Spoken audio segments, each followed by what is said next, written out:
আজ একটা মজার রেসিপি নিয়ে এসেছি, বড় বুড়ো সবাই খেতে পারবে আর সবার পছন্দ। খুব মজাদার রেসিপি এটা, মোটামুটি সবাই করো কিন্তু এরকমভাবে খুব কমজনই করো। তোমরা একবার ট্রাই করে দেখতে পারো। দেখো, প্রথমে আমি আলুটাকে খুব ভালো করে ধুয়ে নিয়েছি, তারপর এরকম লম্বা করে কেটে নিয়েছি। কেটে নেওয়ার পরে 5 মিনিট তোমরা জলে ভিজিয়ে রাখবে। তারপরে কি করবে, রাখতেও পারো নাও রাখতে পারো, আমি রাখিনি, খুব ভালো করে ধুয়েছি অনেকক্ষণ ধরে। তারপরে ওইটাকে একটা টিস্যু পেপার দিয়ে জলগুলো পুরো শুকিয়ে নিয়েছি। শুকিয়ে নেওয়ার পরে দেখো, ওর মধ্যে আমি দিয়েছি গোলমরিচ গুঁড়ো, অরিগেনো, চিলি ফ্লেক্স, একটু লবণ সব দিয়ে আর একটু কর্নফ্লাওয়ার দিয়ে ভালো করে মাখিয়ে নিয়েছি। মাখিয়ে নেওয়ার পরে রেখে দিয়েছি এদিকে। হ্যাঁ, সব থেকে এর মধ্যে একটা কঠিন কাজ হলো, আমার কাছে কঠিন, তোমাদের কাছে হয়তো খুবই সহজ। একটু ময়দা মাখতে হবে। ময়দাটাকে মেখে লেচির আকারে, মানে রুটির আকারে বেলে নিতে হবে।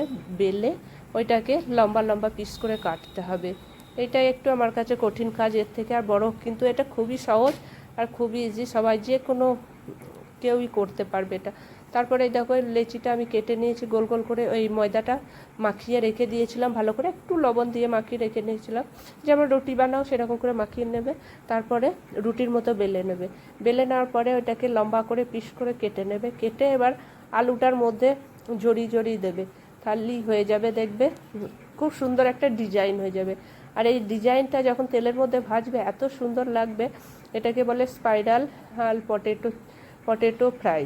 এবার তোমরা দেখবে এটার ডিজাইনটা সত্যি খুব সুন্দর হবে। ফ্রাই করার পর একটা নতুন ধরনের হবে, আর বাচ্চারাও দেখবে খুশি খুশি খাবে। এটা তোমরা চায়ের সাথেও খেতে পারে। শুধুই যে ভাতের সাথে খেতে হবে তার কোনো মানে না, এটা চায়ের সাথেই স্ন্যাক্স হিসাবে ব্যবহার করে দারুণ লাগবে খেতে। আমার তো বাপুর নতুন নতুন লাগে, আর সব থেকে ভালো লাগে আমার কি বলো তো, নতুন ডিজাইনের কোনো কিছু বানাতে। তোমরাও একবার ট্রাই করে দেখতে পারো, দারুণ সুন্দর। এটা আমি নতুন নতুন খুঁজতে থাকি এবং পেয়ে গেলাম বলে তোমাদের সাথে শেয়ার করলাম। তোমরা একবার জানিও, বানিয়ে খেয়ে দারুণ লাগবে। আর খেতেও কিন্তু এটা গরম গরমই বেশি ভালো, খুব সুন্দর লাগছিল খেতে। তোমরা সসের সাথেও খেতে পারো, যা তোমাদের ইচ্ছা। দেখো, এবার রিফাইন তেলের মধ্যে আমি ওইগুলো বানিয়ে নিয়ে ভেজে নেবো একটা একটা করে, দারুণ সুন্দর হবে আর লাল লাল করে ভেজে তুলবে। এইভাবে তোমরা বানিয়ে ট্রাই করো, দেখবে দারুণ খেতে লাগবে। আমার তো খুব ভালো লেগেছে, আমার হাজব্যান্ডও খুব পছন্দ করেছে এটা।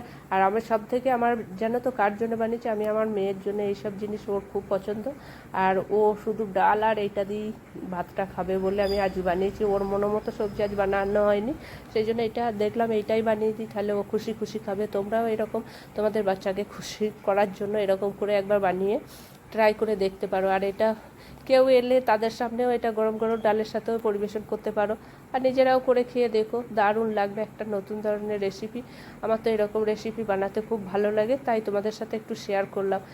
তোমাদের যদি ভালো লাগে একটা কমেন্টস করো আর রিপ্লাই দিও। আর তোমরা বানিয়ে খেও। যদি পেজ বা প্রোফাইল থেকে দেখো তাহলে একটু লাইক করে দিও, আর যদি ইউটিউব থেকে দেখো চ্যানেলটাকে পারলে সাবস্ক্রাইব করে দিও। ভালো লাগলে আবার আসবো কোনো দিন নতুন একটা কোনো ভিডিও নিয়ে। ততক্ষণের জন্য টাটা, বাই বাই। সবাই ভালো থেকো, সুস্থ থেকো, নিজের খেয়াল রেখো। আর এইভাবে তোমরাও নতুন নতুন রেসিপি বানাও। আজকের মতো টাটা।